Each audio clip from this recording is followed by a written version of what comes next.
Hello, I'm Gypsy Metalis, and welcome to Haitian Voices. The advent of the internet has revolutionized media, and Haitian media itself has evolved tremendously. So in this episode of Haitian Voices, we explore the diverse avenues that young Haitian media professionals are using this platform or these platforms to spread the news and relevant stories throughout South Florida. So today we welcome David Frédéric, host of the podcast Impact the Outcome, Cristali Parizeau, TV anchor for What's Up Haitian, and James Pierre, a TV producer and journalist. Welcome to all three of you. Thank you so much for joining me. Thank you. So So let's begin with you, James, because I think that you've got this really exciting perspective around the history of Haitian media itself. So why don't you tell our viewers very briefly what it's been for us in terms of the key avenues to communicate? Well, it's been thank you so much for having me once again. It's been a process back from Haiti since I started journalism in Haiti when we start with the Radio Communautaire, community radio stations in urban communities back after the second invasion of the United States Army back in that time. So we used to have radios operating only at night from 4 p.m. or sometimes 6 to 10. You know, you have small antennas to listen to broadcasting for 100 or 200 people. And then that has evolved with Conatel now giving licenses to several stations because these stations, they were not operating under legal licenses from the We're government. not operating legally. Yeah. So now you have bigger stations operating to broadcast for the whole country, and then refer to that you have now Haitian journalists from Haiti now inside of different markets in the U.S. market or French market, Hispanic market, as well as evolving. So that's the historical part of that moving on. So with that history set for us, why don't you talk a little bit about yourself in terms of what you do now and how you think you've evolved in terms of a media professional? Well, that's the name of the business. You're always evolving, right? So you cannot sit in one place and think that otherwise you become obsolete. So I started on radio back in Haiti as a radio personality, journalist, a news anchor. Now in the United States, I serve as TV producer and anchor for MDC TV. I also TV is Miami-Dade college TV station, TV. and I also serve as political contributor for Mira TV, which is a Hispanic TV station, work affiliate with CNN in Spanish. Also serve as guest on different panels for NBC6 or CBS 4. Excellent. And you've been at this now since you arrived here from Haiti. Yes, right? so it will be 8 to 9 years now. 9 years now. Excellent. So Cristali Parizeau, you are also a child who grew up in a household of media personalities. So talk a little bit about you, your background, and where you fit in this media mosaic today. Well, as you just mentioned, I was really born into the media field. I'm the daughter and granddaughter of two Haitian media women, and ever since I was a little pioneers, I want to say. Thank you. And ever since I was a little child, I've been hanging around TV stations, radio stations. So it's something that I really do know. And for myself, I host a TV show on NBC Cozy called What's Up Haitian. We've been doing it for about 6 years now. And we broadcast local Haitian community news. We inform the people about what's going on in the Haitian communities. And I also manage our family marketing business. So I also work with all the Haitian media in South Florida. Okay. So I'm in contact with all of them, not just what I do. I place advertisement, I do media buy, I communicate a lot with the Haitian media in South Florida. And I'm currently getting my master's degree in TV management as well. Oh, excellent. So these are the things that I do now. Excellent, very exciting. So David Frédéric, you're a podcaster. So tell us about yourself first, and then we'll get into what a podcast is. Sure. I do the podcast, but also I am a Sandler Fellow, which is an honor for me to be in that environment to learn about the Haitian community, the past and the present, and how we can put those things together to move in a more optimistic view with the Haitian community, as well as I am gladly a father. My son is about 22 months. Oh, how nice. So which is a cool thing.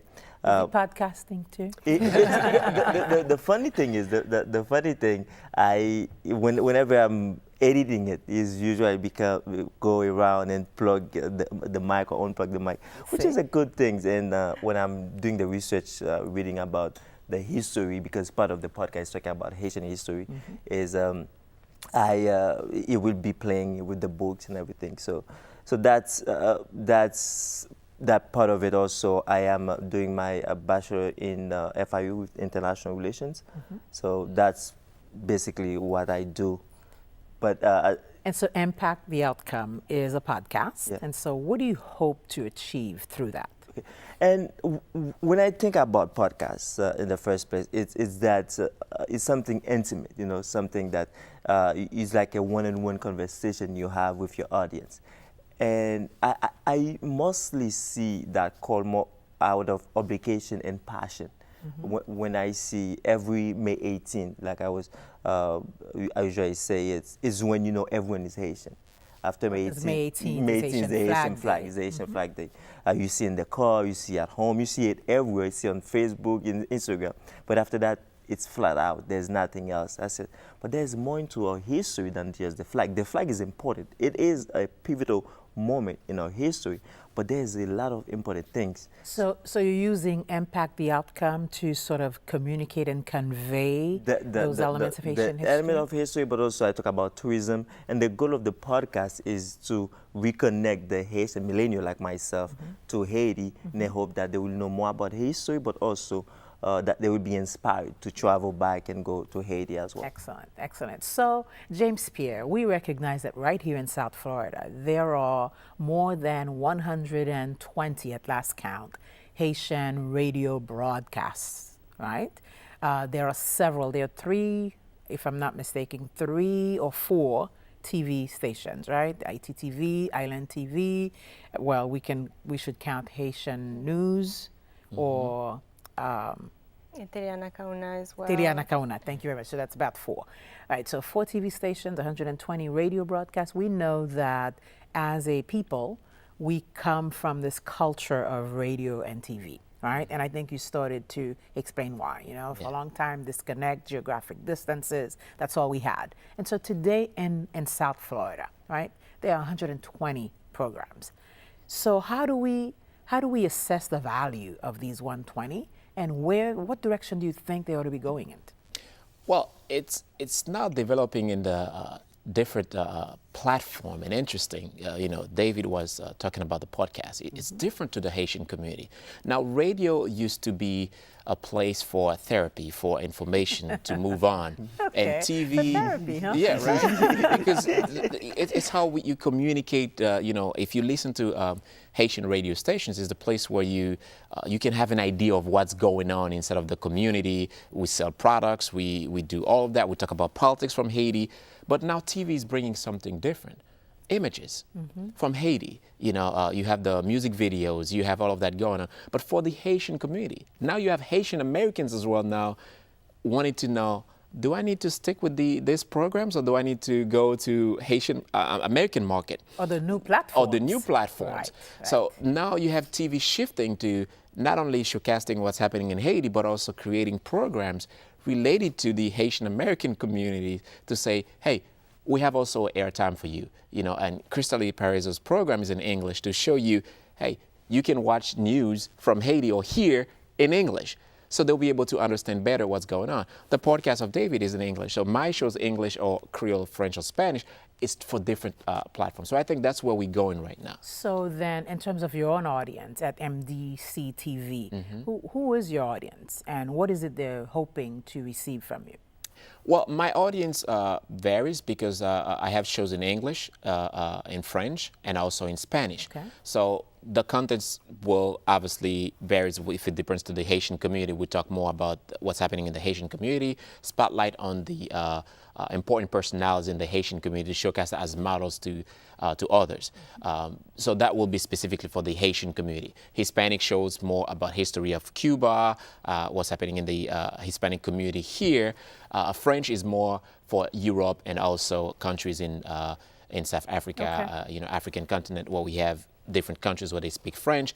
We highlight personalities or great events that's happening there. And so your audience is heavily a student population, or is it students and more? Students and their families, for Student instance? population, but also broadcast to the whole community. Got So it. starting from Got it. students, because we are all students, right? We are all learning. Life is a university, so we all learning to grow from there. Cristali, so What's Up Haitian obviously targets the Haitian American community. And so what is the inspiration behind that, and where do you see this show going?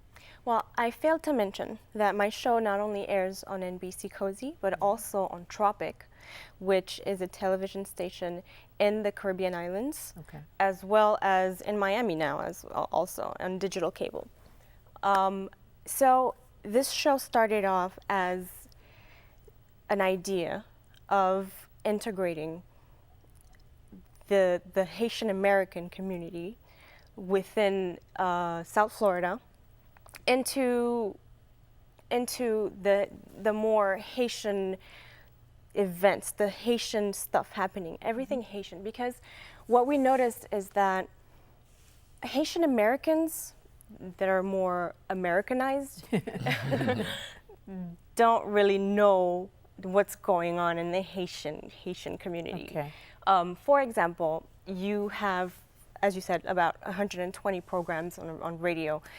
They're all listened to by Haitians who are more Haitian than Americanized. Very But specific yes, segment, very right? specific segments. But the Americanized, the younger generation Haitian Americans, they don't know this stuff going on in the Haitian community because they're not really listening to They're not these connected programs. to They're those not programs. connected. So there's a lack of integration in that sense. So What's Up Haitian, as James mentioned, is in English.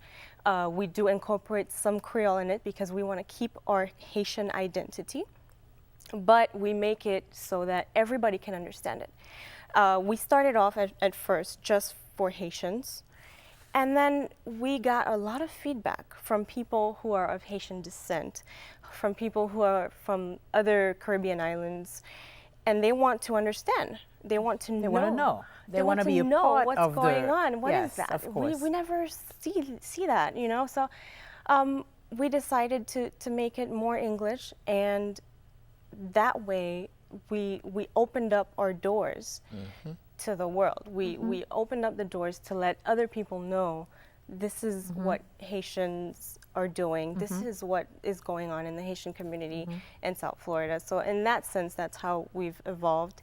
And I believe that we should keep on using that same concept in all the media to continue to get other people involved. Because if we don't get the younger Haitian Americans involved, where is our community going? Absolutely, and They're the we're going future. to consider that in a few minutes. But Okay. I heard you both reference, you, Cristali and James, you referenced TV, cable, digital stations, and so can you just quickly tell us where the Haitian media market falls along these two options, cable versus traditional? I think you have the networks. waveform, where you don't need a cable provider to watch stations. So it's waves. You have an antenna. You can watch it. Okay. They still attached to that because it's less, money less. compared to that.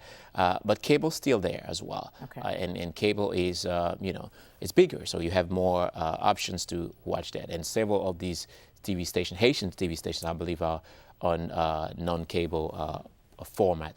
So. And how huge would you all estimate the Haitian media market to be? How many viewers could you assume safely there are? Well, Now, each of you could throw out your number, because I'm sure each of you has a different number. well, it's got census. If you look at South Florida, Haitian community is the second largest minority community in South Florida. Give me a number. And we are talking about millions. No, we are talking about millions of viewers, because when you watch a TV station, for example, at home, probably you watch with your kids or with your husband. So you are talking about this is a million viewers, market, you would yeah. say. How many would you say, David? I would Give me a go number. more conservative about 600,000. 600,000. Kistali, how many would you say? I believe if you count Haitians who are recognized as Haitians, you would probably be in the 100,000s. But if we're counting all the Haitian descents, everybody who speaks a little Creole, So that means those everybody born here of Haitian parents. yeah, I would Yes. estimate 1 to 2 million. Okay. Yeah. Wow. Interesting. Interesting. And so we now we see that media is of course shifting, and we see the shift in the Haitian community as well. There are a lot of people engaged on Facebook, through Facebook Live. People are podcasting, and David, you're going to come in and explain to us, how you create a podcast and how you maybe diffuse it, right? So these new platforms are really creeping up upon us. So is our community ready for this, right? So talk about the podcast first. And for the podcast, I truly believe they are ready in a sense that you're part of the generation that's they want it now, ready at their disposal As it happens. In real whenever they time. want it. Yeah. So for the podcast itself, it's everyone has a phone. You can see it on your iPhone, on your Samsung, any kind of smartphone that you have. You can have it, and it's available right in there, just like you upload your playlist. So that's why I think it's the future of it is important. And you can see even now the generic or the normal media like CNN, Fox News, and all these people are going to also some of their shows are doing podcasting as well, because they see where it's shifting. But the importance of podcasts, it's something that's made to be less professional, very relaxed, very laid back. It's the average Joe Yes, being a journalist, yes. a community journalist, Yes, if you will. so it's something like you can just pull out your phone, and do the recording, and being able to upload it on a website and diffuse it, like you said, to Countless places. numbers Talking of about people. Google Play Music is on every Android phone. Talking about iTunes, which is on every iPhone. Those two major platforms themselves share the majority of people who have iPhone. It's either you have iPhone or you have Android. So all these people anywhere in the world, you don't need to be here in Miami or anywhere in the world.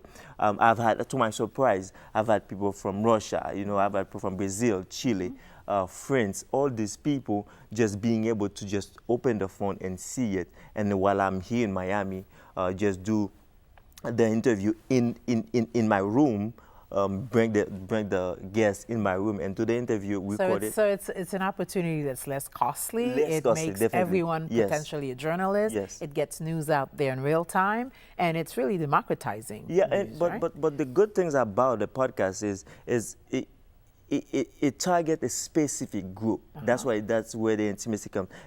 When you go into podcasts, you see so many podcasts because they target a specific. They don't go general. Like for example, mine target Haitian American between 15 to 35 Okay. or 40. Okay. That's the kind of group that I want. And Haitian American that was born and raised, or people that was born and raised outside of Haiti, and we don't know much. So that's specific, and where you in your topics, it can be, in a sense, they know you're talking to them. So you're not talking about all of those people, but the person who will listen to the podcast, they want to know that you are talking to them specifically. Because you've targeted them very specifically. Yeah. So and that's wonderful. So I guess you do that same degree of targeting for your own What's Up Haitian shows, right? So what's in the future? What do you see? Where do you see What's Up Haitian evolving? How do you see what you do on television evolving, taking into account the podcasts and the various other ways that people access news today? Yeah, I have to mention that nowadays, when you do television, you can't simply just do television. You have to integrate other platforms. Such as? Social media, Instagram, Facebook, Twitter. You don't see any big networks right now just broadcasting TV and not doing anything else. If that's the case, there's going to be how do I say that? Like, the ratings are going to go down. Of course. You know, people, as it's been mentioned earlier, there's the millennials have. Yes, there are the millennials. The millennials want their news, their information right now, right there on their mobiles. I don't believe that TV is ever going to go away. I don't believe that it's dying, because some people are saying TV is dying right now. It's all about just social media. I don't believe so, because there's still this question of credibility. There's credible news. There's the media that you trust to get your true information, because you can be misled. You can be misled on social media very often. Easily. So TV is not going to go away, but TV definitely needs to evolve to incorporate these new opportunities, all the other platforms, because that means new audiences too. New audiences, and TV needs to make everything be one, not just be TV. Absolutely. So with that said, What's Up Haitian is aiming to not just stay on TV, but communicate with our audience through social media, where videos and YouTube, all these things. So we're definitely going in that direction. Excellent. What about MDTV? Well, I think the same fear started long time ago, right? From newspaper, when you had introduction of radio, right? When you had introduction of radio, it's a ritual for me. I've got to read my paper. It's not going away. It may be going away for some people on paper, but it's finding new ways of publishing news. That's right. So I'm sorry. The introduction of radio, in the American community was, there's a fear, we have to change that. TV started in late 1940s, 1960s. Oh my God, TV is going to take over radio. Radio's still there, right? TV's still there. It's going to be the same thing, but we have to evolve with social media. Now, in my job, I have to post at least 4 to 5 times a day. It's mandatory, part of my contract that I have to post. I have to interact with people on different platforms. I have to do live feeds, because it's part of your job, so the audience feel that I can touch you. You can give me a response right away. So Haitian radios or TV stations, if they do not adapt to that new technological tools, unfortunately, you're going to be left behind, because that's how the world is moving right now, and you have to adapt to it. That's just there's not an option. You have to. That's how it is right now. So with that said, how do we help the Haitian American community?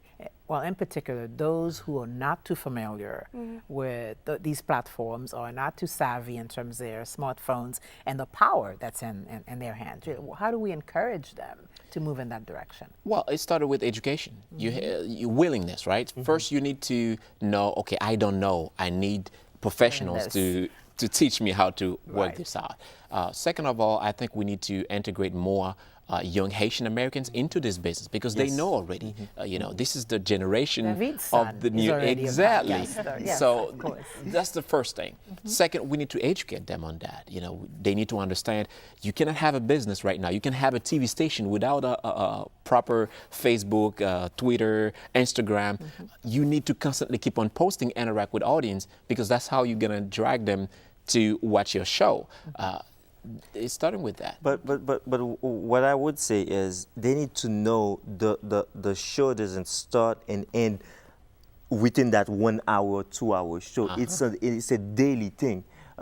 So you have to constantly, like you mentioned, posting, you have to have that continuity, engagement with them. So in a sense, to connect with them online and hopefully you'll bring them to your show or to that thing. And this reality doesn't just rest with media. I see a lot of businesses moving in the same direction, yes, right? In terms of their marketing tactics to different audiences using these platforms, right? So you're right when you say this is the way of the future.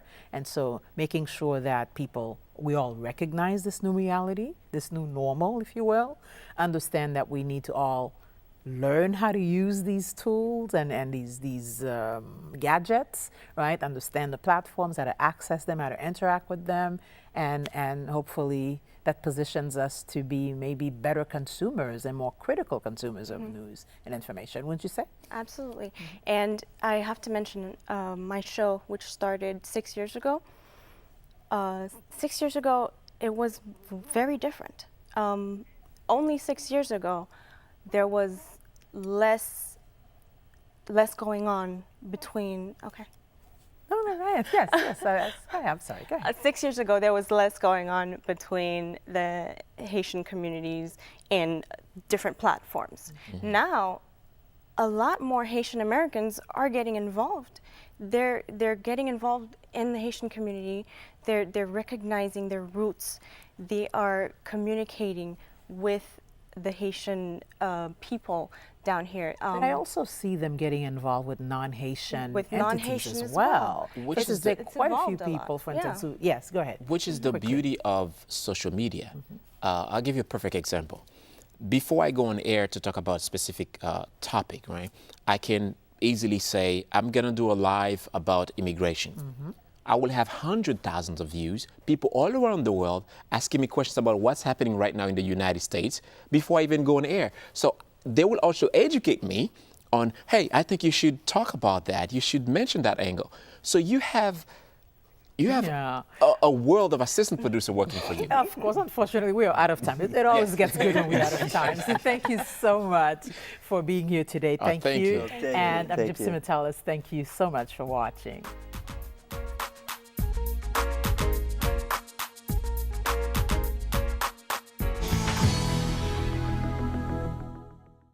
History of Haitian media itself. So why don't you tell our viewers very briefly what it's been for us in terms of the key avenues to communicate?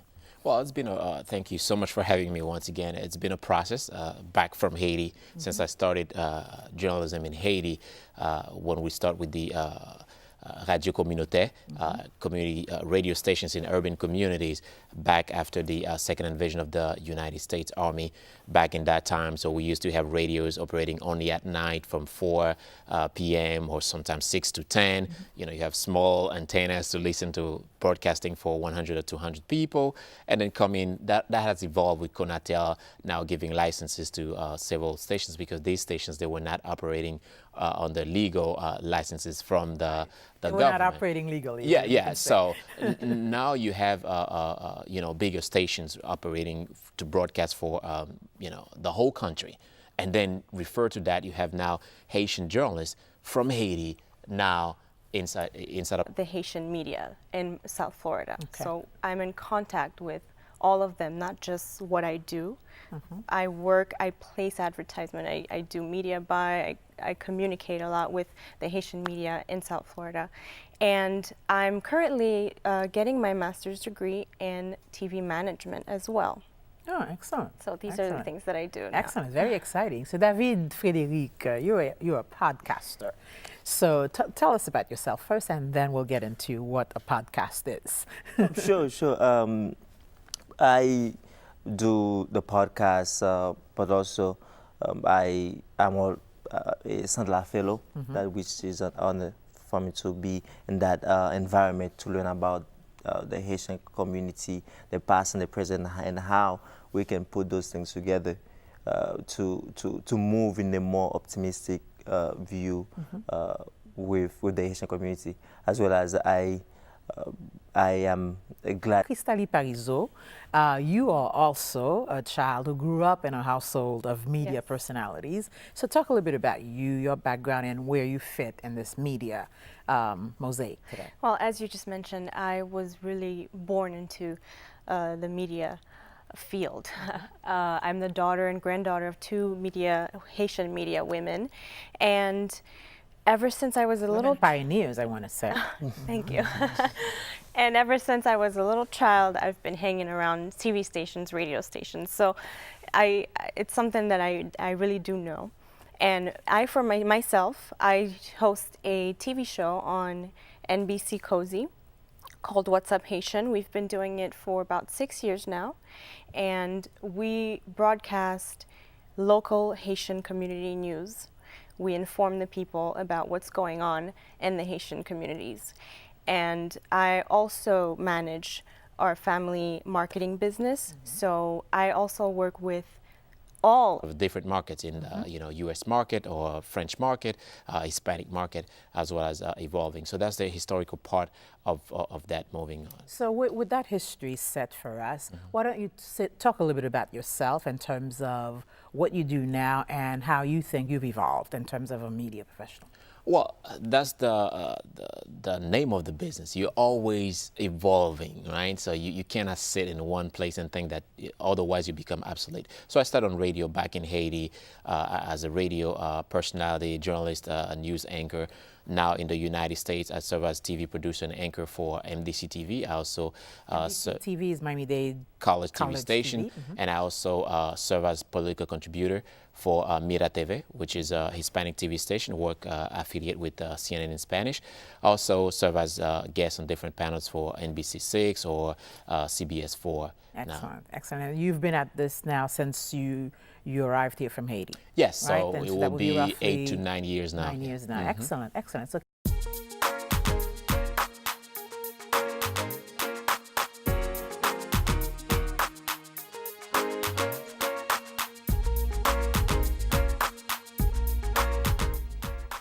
hello, I'm Gypsy Metalis, and welcome to Haitian Voices.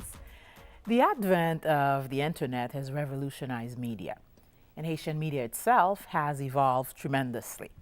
So in this episode of Haitian Voices, we explore the diverse avenues that young Haitian media professionals are using this platform or these platforms to spread the news and relevant stories throughout South Florida.